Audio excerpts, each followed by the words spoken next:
예, 레드일렉의 이종준 심사위원님 모셨습니다. 안녕하십니까? 안녕하세요. 요즘 뭐 금리도 오르고, 뭐 자산 가격은 많이 떨어지고 있고, 또 금리 오르고 뭐 그렇게 되면서 여러 가지 이제 시장에서 돈을 구하기가 되게 어려워졌다. 오늘만 해도 뭐 SK온이 프리-IPO를 하려고 하는데, 프리-IPO의 자금 조달을 그때 얼마? 1조?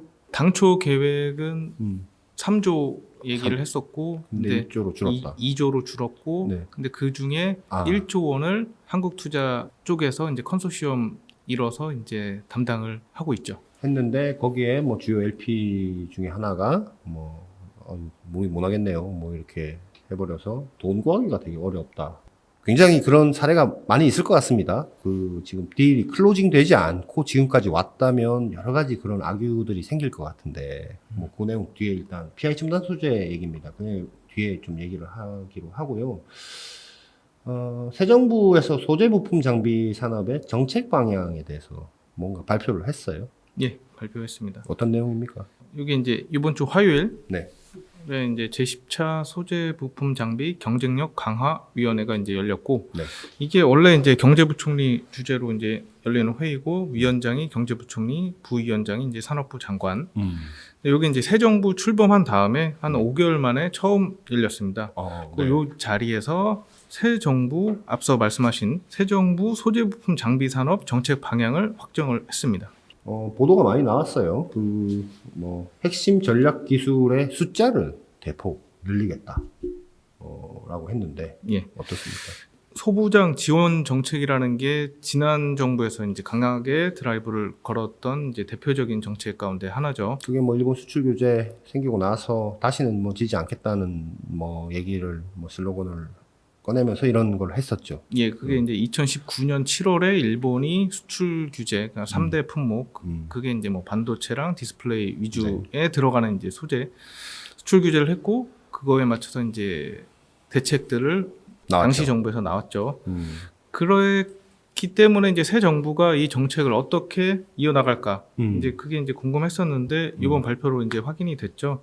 근데 어쨌든 핵심 전략 기술을 기존에는 이제 100개였고, 이제 새 정부에서는 150개까지 늘렸습니다. 뭐 전 정권이라고 해서 뭐 없애거나 뭐 흐지부지 이렇게 하는 게 아니고 늘렸다. 예. 라고 결론적으로 얘기할 수 있는 겁니까?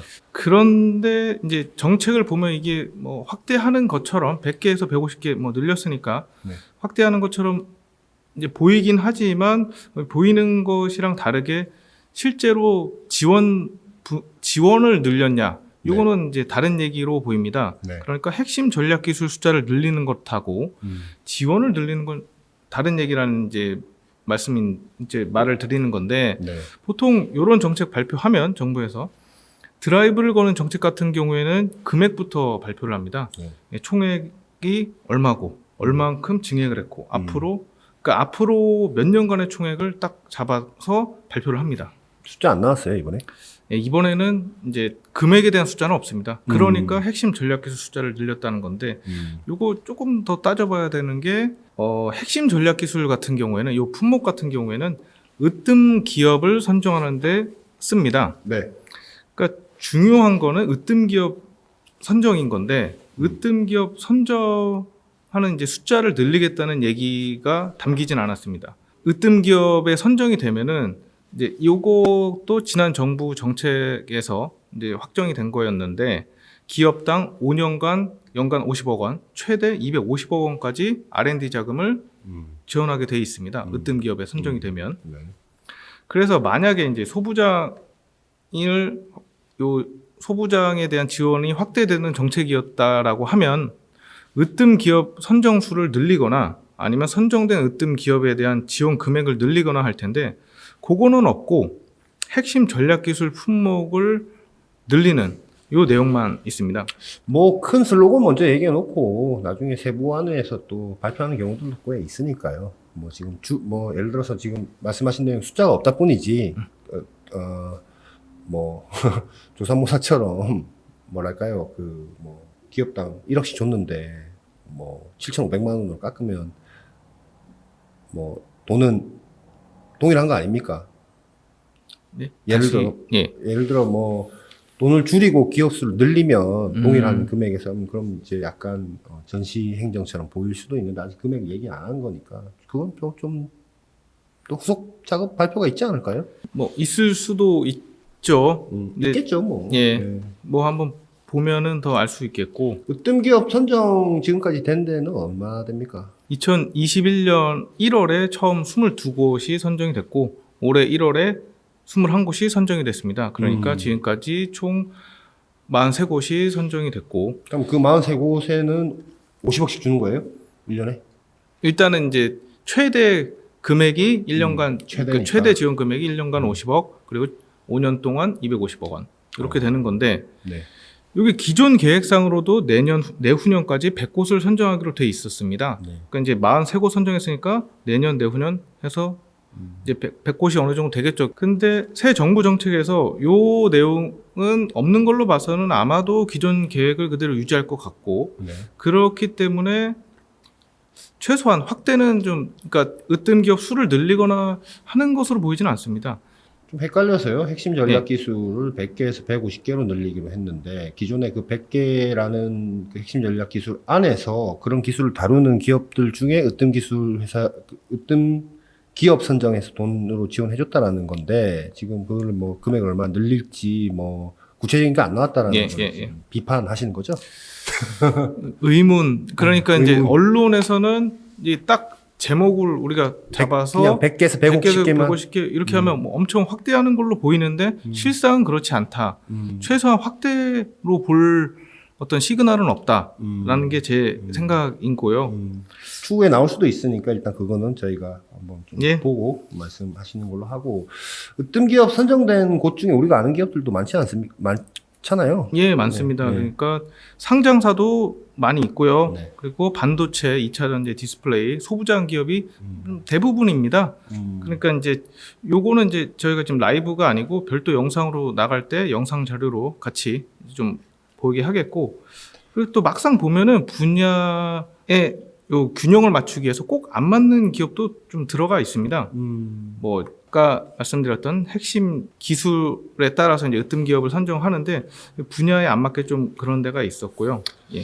그런데 이게 사실 뭐 또 타국에서 이렇게 좀 볼 때는 뭐 금액이 아주 큰 금액은 아니어서 뭔가 WTO 뭐 보조금 논란 뭐 이렇게까지 얘기는 나오지는 않겠지만 이렇게 뭐 그냥 대놓고 지원하면 사실 국제적으로도 그런 어떤 잡음이 좀 나올 수 있는 것으로 알고 있고 제가 기억을 그게인지는 잘 모르겠지만 예를 들어 뭐 포토레이스트 만드는 국내에 뭐 좀 크다라는 정의가 뭐 대기업이어서 크냐 뭐 중견이어서 크냐 이렇게 얘기하기 좀 힘들지만 PR 하는 회사 포토레이스트 하는 회사 중에 한 곳이 정부로부터 수출 규제 이후에 대규모의 자금을 그 회사 입장에서는 받아서 R&D를 했는데 굉장히 함구했단 말이죠.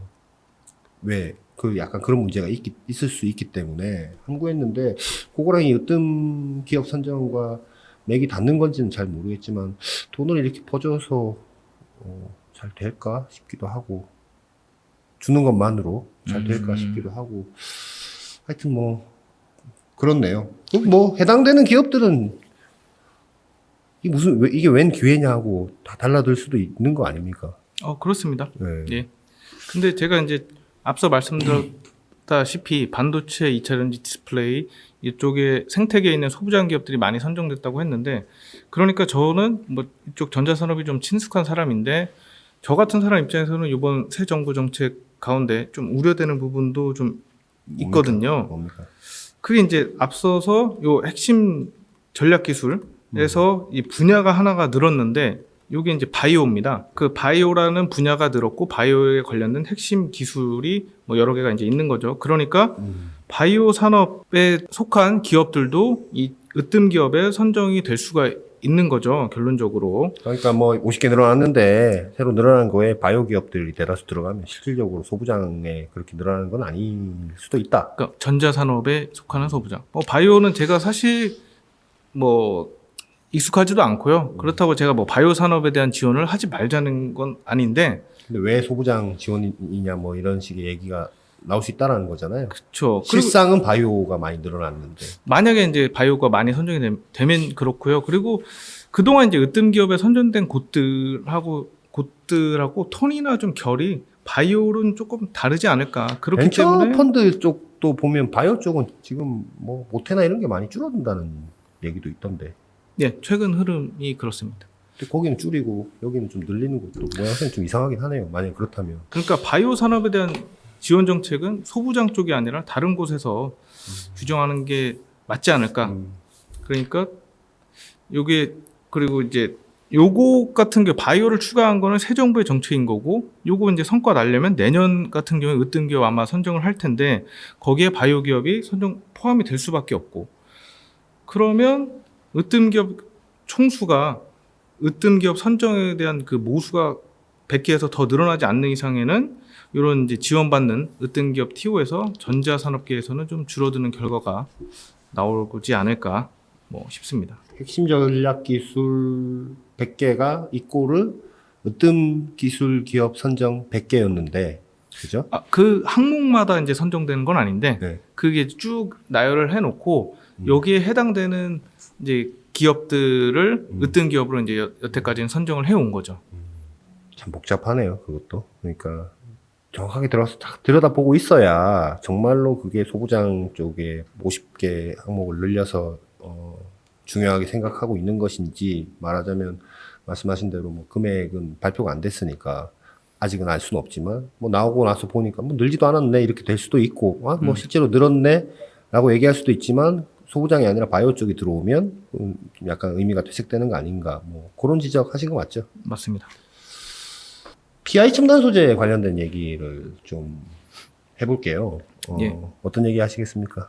AS 차원입니다. 지난번에 이제 했었고 네. 여러 가지 이제 잘 팔았다 뭐 이런 얘기 아니었어요 그때? 예, 네. 지난번에 한 얘기들을 이제 좀 AS 할 생각인데, 네. 그러니까 뭐 간단하게 개요를 말씀드리면 2020년에 네. 뭐 6천억 원에 산 거를 2년 반 만에 네. 거의 이제 두 배가 넘는 1조 3천억 원 가량에 이제 파는 딜. 네. 간단하게 얘기하면 그렇고 6월 영상에서 이제 올해 9월에 딜 클로징이 된다고 이제 말씀을 드렸는데 네. 아직 딜 클로징이 안 됐습니다. 연기됐죠 올해 말로. 예. 네. 그러니까 PI 첨단 소재는 해외 기업 결합 심사가 완료되지 않았다고 네. 이제 연기 이유를 밝혔는데 요거 근데 고지고대로 믿는 사람은 잘 못 본 것 같고요. 믿는 사람도 꽤 있어요. 근데 PI 첨단소가 이제 여기서 말한 이제 해외라는 게 이제 중국을 가리키고 네. 뭐 그렇긴 한데 이제 금융자본에서 이제 요걸 보면은 금융자본에서 금융자본을 주인이 바뀌는 겁니다. 네. 근데 이게 지원될 이유가 있나? 네. 만약에 이제 뭐 그럴 수도 있지만 저는 이제 핑계로 보는데 이종준 심사역의 개인적인 추정입니다. 예. 회사는 공식적으로는 기업 결합 심사가 완료되지 않아서 딜 클로징이 연기가 올해 말로 되었다라고 공식적으로는 그렇게 밝히고 있는 상황이고요. 그렇죠. 근데 거기에 의문을 이제 제시하시는 거고. 예. 근데 뭐 여러 가지 정황에 대해서 뒷받침할 뭐 내용들이 있지 않습니까? 그렇습니다. 네. 그러니까 이제 PI 첨단 소재에서 국내 이제 언론사 기자들을 많이 데리고 구미 공장을 이제 견학을 했고 르포 기사가 이제 쏟아졌습니다. 보통 이제 뭐 팸투어라고 하고 이거 많이 합니다. 뭐 통상적인 활동. 예. 근데 왜 한 거죠? PI 첨단 소재에서 이런 거 한 적이 처음인 것 같은데.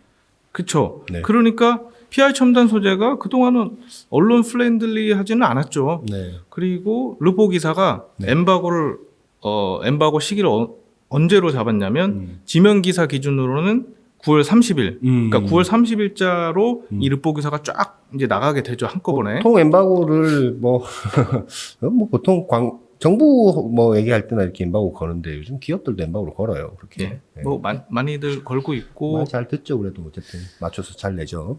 네. 그렇죠. 특히 이렇게 많이 기자들을 끌고 와서 르포 기사를 내는 경우는 어쨌든 뭐 동일한 시간에. 보도 시기를 맞춰야 되니까 뭐 네. 그것도 통상적인 활동일 수 있는데 이쪽 업계 용어로 뭐 물타기를 한 겁니까? 네. 근데 이제 물론 이제 우연히 시기가 겹칠 수도 있고 네. 갑자기 이제 기업이 뭐 언론 플랜들리로 이제 방향이 바뀌었을 수도 있긴 한데 그러면 힘들 예, 것 같은데. 이게 네. 뭐 정황상 네. 예 PI 첨단 그렇고 네. 시장 상황도 이제 PI 첨단 소재 공시를 고지고대로 믿을 수 없게 하는데 지금 뭐 그렇죠. 예. 지금 상황이 앞서 이제 서두에서 말씀드렸다시피 돈을 빌리기가 좀 힘든 상황입니다. 어렵게 되었죠. 예. 금리가 이렇게 올라가서. 그러니까 사모펀드에서 사모펀드로 경영권이 넘어가는 게 딜입니다. 네. 그런데 이럴 때는 이른바 인수금융이라고 하는 대출이죠. 그렇죠. 그러니까 우리도 일반인도 이제 전세자금 전세대출, 대출. 예. 주택담보대출 네. 받으니까요.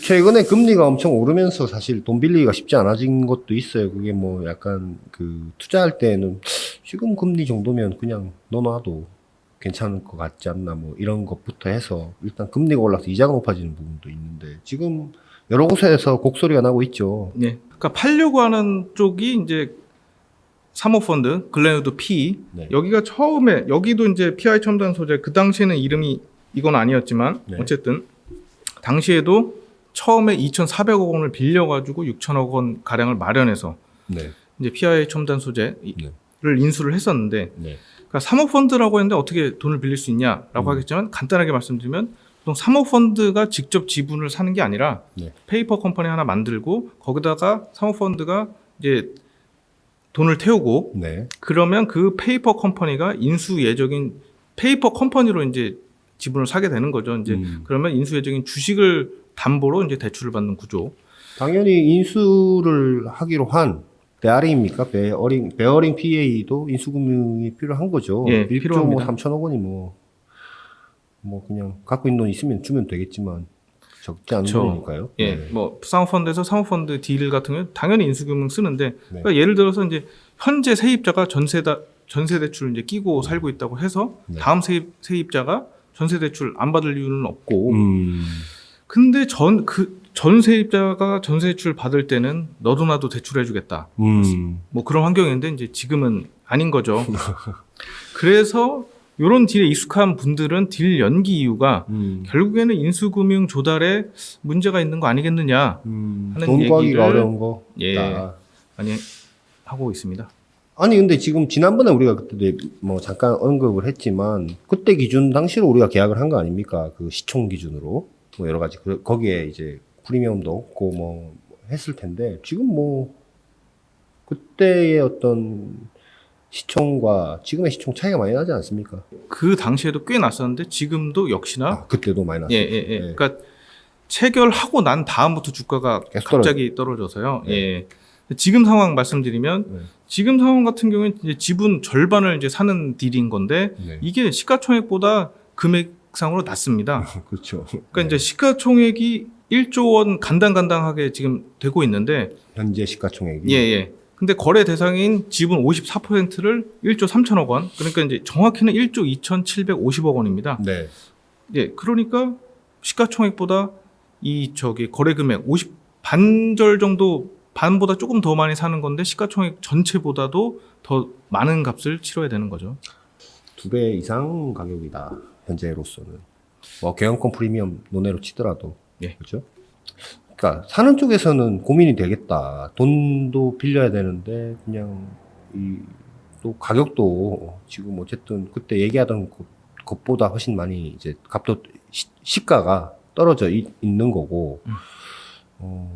뭐 글쎄요. 하여튼 딜 깨질 수도 있는지 모르겠는데 만약에 딜이 깨진다. 예. 저희가 뭐 딜이 깨지길 바라는 건 아니지만 누가 더 타격이 큽니까? 원론적으로는 둘 다 타격이 클 것 같습니다. 네. 예, 뭐 사는 쪽이나 파는 쪽이나. 네. 그리고 근데 이제 위약금이 얼마일지는 모르겠는데 파는 쪽은 그래도 선택할 수가 있죠. 그렇죠. 그러니까 이제 위약금하고 딜 깨졌을 때 위약금하고 딜 깨졌을 때 자기들이 이제 뭐 얻을 수 있는 뭐 손해를 비교해서 손해가 덜 가는 쪽으로 아마도 선택을 하는데 글래너드 P 입장에서는 뭐 선택사항 없이 큰 타격이 만약에 딜이 깨지면 큰 타격이 되는 게 앞서서 이제 전세 대출 비율을 좀 했는데 기존 세입자가 다음 세입자 이제 온다고 해가지고 그에 맞는 시나리오를 가지고 이제 뭐 이것저것 뭐 계획을 하고 뭐 예를 들어서 새로 집을 산다든지 뭐 돈 벌었으니까요. 근데 들어오기로 해놓고 안 들어온다. 그럼 계속 이제 뭐 전세 살아야 또 그냥 되는 거 아닙니까? 그러니까 글렌우드 P라는 곳도 뭐 자기 돈 갖고 다 한 것도 아닐 테고 그쪽에도 누군가가 돈을 이제 대줘서 그 돈 가지고 여기를 사가지고 꽃단장 시켜가지고 산 가격에 2배 가격에 팔기로 했다고 딜을 해가지고 했는데 그래서 나한테 돈 맡겨준 사람들한테 또 우리의 성과보수는 두고 저쪽에 이제 한 2배 정도의 돈을 불려서 딱 줘야 이제 모양새가 나는데 그 약속을 못 지킬 수도 있다.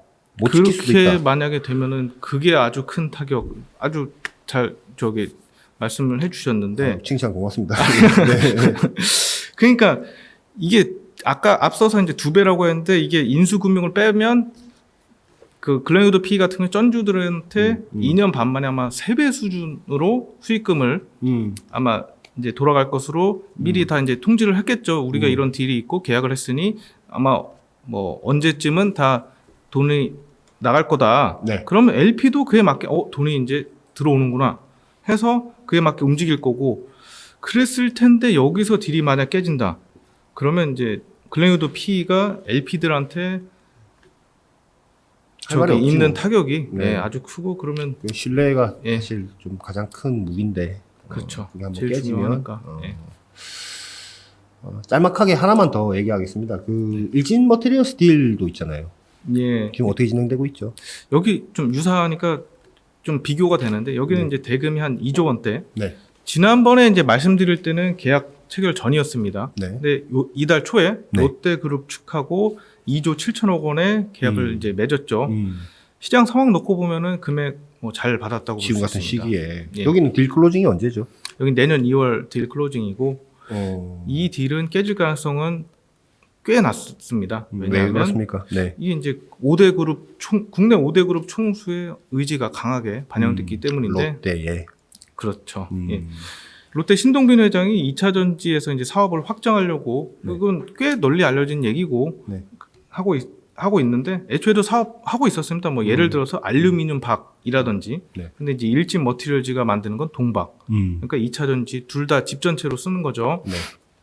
그리고 그렇기 때문에 요 일진 머티리얼즈 딜 같은 경우에는 매수자가 PIA 첨단 소재처럼 FI가 아니고 이제 SI고 뭐 그렇기 때문에 딜이 깨질 우려는 총수의 심경에 아주 큰 변화가 있지 않는 이상은 뭐 아직까지는 없어 보입니다. 말하자면 그 PI 첨단 소재 같은 경우는 FI에서 FI로 파는 거기 때문에 FI는 받아서 또 팔아야 되는데 뭐 그리고 비싸게 뭐 팔아야 되는데 살 때도 인수금융 해야 되고 물론 저기 롯데가 산다고 해서 인수금융이 아예 없을 거라는 생각은 들지 않지만 어쨌든 사업회사가 사는 거니까 의지를 갖고 포트폴리오로 네. 쭉 끌어갈 수 있겠다라는 것 때문에 딜이 깨질 가능성은 아주 낮다고 보시는 것 같고 왜 파는지에 대해서 관심이 많았었잖아요. 예. 뭐 오히려 뭐 누가 사는지보다는 왜 파는지. 저걸 왜 팔지? 그러니까 잘 나가는데 네. 왜 팔까 다들 궁금해했는데 요 관련해서도 그때도 조금 말씀을 드렸었던 건데 네. 이번에 좀 확인된 거랑 같이 이제 말씀드리면 일단은 일진 머티리얼즈는 일진 그룹의 이제 패밀리 사업이라고 보기엔 좀 힘들고 일진 그룹의 이제 차남 허재명 의장의 개인 사업이라고 좀 봐야 되는데 이제 허재명 의장의 이제 단독 결정으로 이제 요게 이제 사업이 그러니까 왜 파는지는 일진 그룹 차원이 아니라 허재명 의장의 뭐 아주 개인적인 뭐 결정이 아닐까 싶고 계약 체결된 걸 보니까 예 계약 증거를 보니까 이제 일진 머티리얼즈 지분 가운데 허재명 의장 지분이 거의 뭐 요번에 이제 매매 대상 중에 네. 대부분을 차지했지만 허재명 의장의 아버지인 허진규 그룹 회장 네. 그리고 큰 누나인 허세경 씨의 지분 같은 경우에는 이제 매매 대상에서 빠졌습니다. 물론 그 둘의 지분이 이제 1%도 안 되는 굉장히 소량인데 보통은 이제 묶어서 같이 팔죠. 뭐 금액도 당연히 더 높게 받을 수도 있고 하니까 이 포함 안 된 걸 보면은 요 일진그룹의 이제 둘째 아들 허재명 의장이죠. 네. 이 둘째 아들하고 형인 이제 허정석 그룹 부회장 네. 이 사이가 이제 그 일진그룹은 이제 그쪽으로 다 승계가 됐으니까 장남 쪽으로 그쪽과 그리고 둘째 아들의 사이가 어쨌든 요걸 보면서 알 수 있지 않을까 싶습니다. 벌어진 거 아닌가 뭐 뭐 지금 벌어졌는지 아니면 뭐 그 전에 벌어졌는지 모르겠지만 어쨌든 둘째가 행동을 했다. 뭐 알겠습니다. 오늘 여기까지 하겠습니다. 예. 감사합니다. 감사합니다.